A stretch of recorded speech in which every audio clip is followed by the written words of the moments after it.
आपको एसबीआई में लम सम निवेश करना है, यानी वन टाइम निवेश करना चाहते हो, 1 लाख रुपए आपको शॉर्ट टर्म निवेश करना है। इधर मेजरली आप 3 एंटीसिपेटेड रिटर्न ऑप्शन के लिए जा सकते हो। Return option 1, return option 2, return option 3। Return option 1 के लिए जाते हो तो नियर अबाउट 12 लाख के आसपास आपका एक्सपेक्टेड रिटर्न हो सकता है।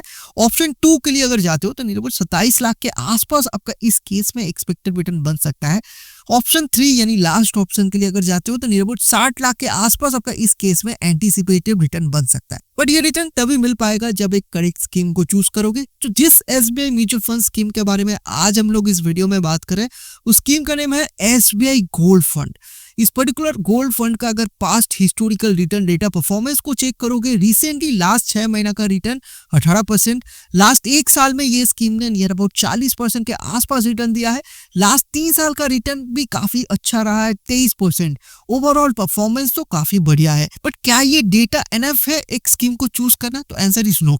इसीलिए हम लोग इस पर्टिकुलर एसबीआई गोल्ड फंड का एयूएम फंड साइज को चेक करेंगे, यानी एसेट अंडर मैनेजमेंट कितना है, यानी लोगों का कितना पैसा ऑलरेडी इन्वेस्टेड है। तो नियर अबाउट 4700 करोड़ के ऊपर लोगों का ऑलरेडी इन्वेस्टमेंट हो चुका है। एक्सपेंस रेशियो भी काफी लो है, यानी ओनली 0.10%। लॉक इन पीरियड आपको किसी भी तरह का इस particular SBI mutual fund scheme में देखने को नहीं मिलेगा।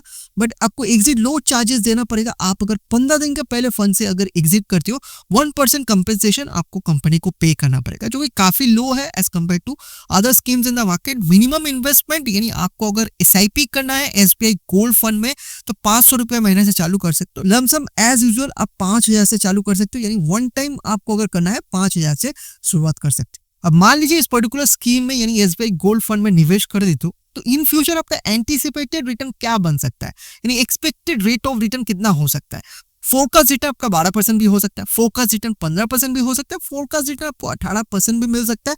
बिकॉज म्यूचुअल फंड का रिटर्न कभी भी फिक्स नहीं होता है, ये मार्केट परफॉर्मेंस के ऊपर डिपेंड करेगा इन फ्यूचर आपका रेट ऑफ रिटर्न क्या होने वाला है। अब इसी के बेसिस पे हम लोग डेमो इन्वेस्टमेंट स्ट्रेटेजी को अच्छे से समझ लेते हैं। मान लीजिए एक्सपेक्टेड रेट ऑफ रिटर्न इस particular SBI mutual fund scheme से अगर आपको 18% मिल जाता है, तो इन फ्यूचर आपका एंटीसिपेटेड रिटर्न कितना बन सकता है डिफरेंट बजट सिनेरियो में, इसको हम लोग चेकआउट कर लेते हैं वन बाई वन। मान लीजिए आपका बजट अगर 50,000 लमसम का है, तो फिर एक्सपेक्टेड रिटर्न इस केस में कितना हो सकता है, नियर अबाउट 2,61,000 के आसपास इस केस में आपका एक्सपेक्टेड रिटर्न बन सकता है। आफ्टर टैक्स को कैलकुलेट करने जाओगे नियर अबाउट 2.5 लाख के आसपास आपका एंटीसिपेटेड रिटर्न बन सकता है। अगर मान लीजिए बजट आपका 1 लाख रुपया है, तो इस केस में एक्सपेक्टेड रिटर्न नियर अबाउट 5,23,000 के आसपास हो सकता है। आफ्टर टैक्स को कैलकुलेट करने जाओगे नियर अबाउट 4,85,000 के आसपास आपका एंटीसिपेटेड रिटर्न बन सकता है 1 लाख के केस में। लमसम अगर 5 लाख का करते हो, यानी बजट आपका अगर 5 लाख है, एक्सपेक्टेड रिटर्न इस केस में नियर अबाउट 26 लाख के आसपास हो सकता है। आफ्टर टैक्स को कैलकुलेट करने जाओगे नियर अबाउट 23 लाख के आसपास आपका एंटीसिपेटेड रिटर्न बन सकता है आफ्टर टैक्स। अब इधर आपको जो भी रिटर्न देखने को मिल रहा है, इतना रिटर्न आप 10 साल में एक्सपेक्ट कर सकते हो। आप अगर 10 साल के लिए स्कीम में अपना पैसा को निवेश रखते हो। अब इसी रिटर्न को और भी आपको अगर इंक्रीज करना है, बजट आपको सेम रखना है बट रिटर्न को आपको इंक्रीज करना है, तो फिर आपके पास क्या ऑप्शन है, आप टर्म को इंक्रीज कर सकते हो। अगर टर्म को अगर इंक्रीज करोगे तो आपका रिटर्न में कितना ज्यादा फर्क आएगा, इसको हम लोग चेकआउट कर लेते हैं, यानी लॉन्ग टर्म इन्वेस्टमेंट स्ट्रेटेजी को हम लोग समझ लेते हैं। मान लीजिए बजट आपका 1 लाख रुपया है, इधर आप 2 लाख, 5 लाख, 10 लाख आप अपने अकॉर्डिंगली इसको एडजस्ट कर सकते हो। 1 लाख रुपया अगर 10 साल के वजह 15 साल अगर स्कीम में इन्वेस्टेड रखते हो, तो फिर उस केस में आपका एक्सपेक्टेड रिटर्न आफ्टर 15 ईयर्स 15 साल के बाद कितना हो सकता है, नियर अबाउट 12 लाख के आसपास। आफ्टर टैक्स को कैलकुलेट करने जाओगे नियर अबाउट 10,75,000 के आसपास आपका इस केस में